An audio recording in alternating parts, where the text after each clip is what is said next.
evening, Canterbury. Welcome to this Newsmakers Extra. Well, this week's show is dedicated to two campaigns seeking to restore and revitalise our heritage. Later on the show, we'll discuss the National Railway Museum, a labour of love that is on track at Ferrymead. But first up, the future of the Odeon. Just before Christmas, one of our city's greatest living artworks, Mark Hadlow, took to the stage at the Odeon to do some Shakespeare and to unveil an ambitious vision for the site. An arts complex that would not only restore the Odeon Theatre, but would develop an adjoining performing arts complex. Joining us is the actor-director extraordinaire, Mr. Hadlow. Hi, Very Mike. good to see How you. are you? Good, Yeah. thank you. What motivated you to spearhead this? Just looking at a building that was perfect for performance. The Odeon is an exceptionally acoustic, brilliant, vibrant theatre. We have not an awful lot of them left in New Zealand, and to look at it as such a wonderful building, I thought we've got to do something. And I really got involved in it, and I'm really glad I have, because it's a fascinating building. On a scale of 1 to 10, how big a travesty is the Odeon's parlour state, in your reckoning? Well, I guess it's a huge travesty, but from that perspective, though, I have to say that that travesty has been averted by Dave Henderson's investment in the Odeon, and his work and his maintenance of the building over the last 2 or 3 years. I mean, there's been an awful lot of money put into getting it back to where it was. There was a whole lot of junk piled in there when Dave first bought it. And I mean, I went in when Dave first bought it and there was junk everywhere. Yeah. And so he gave it a really good clean out. We rehearsed something in there about 3 years ago, which was just extraordinary. Thanks to David, we were able to do that. And to just rehearse in there what we were rehearsing and to feel the vibe of what the building offered was sensational. We don't have anything like that in the town. I mean, the Isaac Theatre Royal, which is a magnificent theatre, is a large, 2,000-seat venue.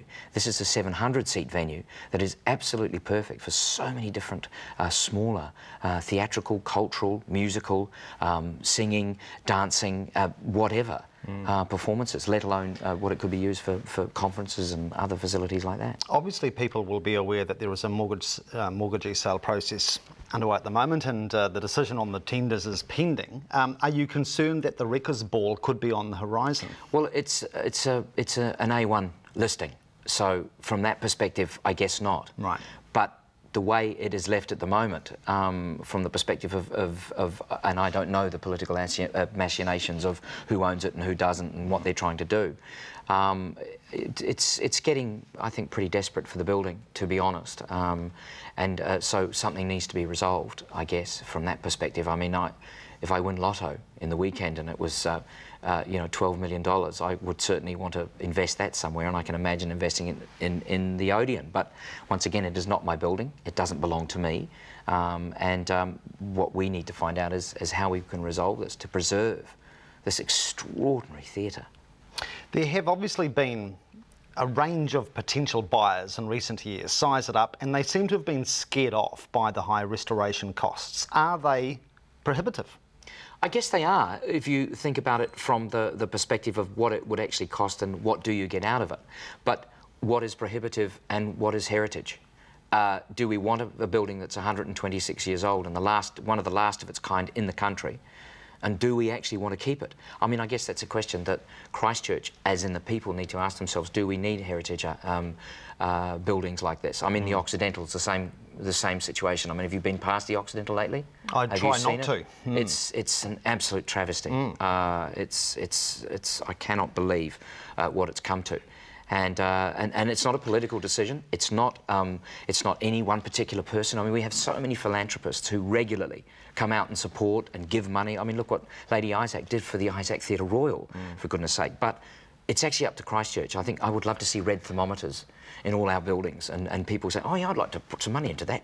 Here's $5. You can imagine it. I mean, after a certain amount of time, well, maybe we do have some money that we can actually put into restoring, at least part way, getting some action on what we need to do with these buildings. Can I just get you to flesh out the vision you have for the Odeon and the wider site? What, in an ideal world, would you like to see housed there? The Nodo building, which was actually no dough, backwards. which is actually mean Odeon backwards, but also we have no dough. Yes.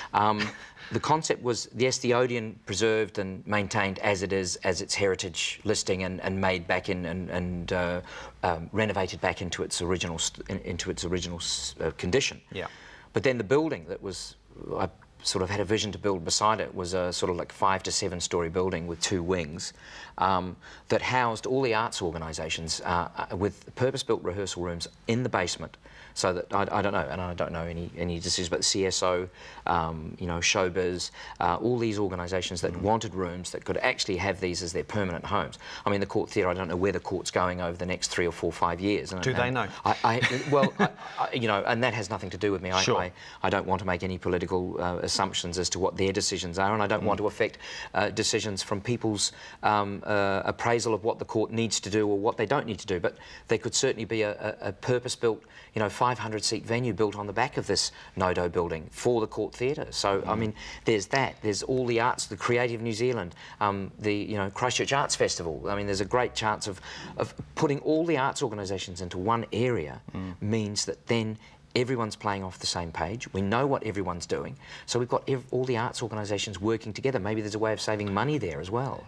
What feedback have you received from the likes of Christchurch Symphony, Southern Opera? Informally, are they interested in the idea? Informally, I think anybody's interested in any idea that has something to do with developing our cultural arts, yeah. and our professional arts. And of course there was interest. And privately and individually, many of those people came to me and said, this is a great idea.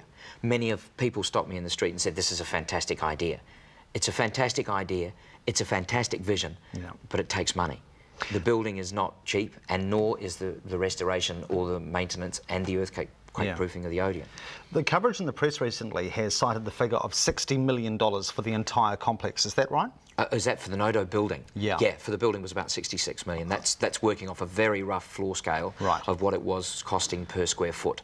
And Nick Yardley and I went, Nick who actually came up with the design, which I just think is absolutely amazing. I mean, we refer to it as our very own Guggenheim, which would just be such a wonderful vision. And I mean, you know, and you know, the UDS, which is the Urban Development Strategy that the Christchurch City Council are trying to develop. This fits in with their long-term goal as well. So, I mean, there's a whole perspective here that the east side of this part of our city becoming the East End sounds very cool. So England's got its West End, London, New York's got its Broadway, and we could have our very own East End because there are so many buildings down Manchester and High Street and all that hanging out for it. So what's the game plan from here, Mark? The game plan. I mean, I guess it's about getting it out there so that people are aware, so we can actually start a fundraising. I mean, that's the only way we can do it. Someone suggested doing a concert, but the concert's very difficult to do because we've got to once again go in and clean the building, get it all sorted, and you know, and Dave's done enough of that as it is already. So we've got to see if we can do that, and then maybe put a charity concert. But the problem is, a charity concert with no seats in it is quite difficult. So we have to sort of find a way of getting a whole lot of people together to say, well, we can do this or we can't do this. All right. Well, we're more than happy to offer any publicity support we can in this endeavour. Well, to get it looking like that again would be absolutely amazing, wouldn't it? It would. And that's its original, what it originally looked like. Yeah. And it's just absolutely extraordinary. I love it.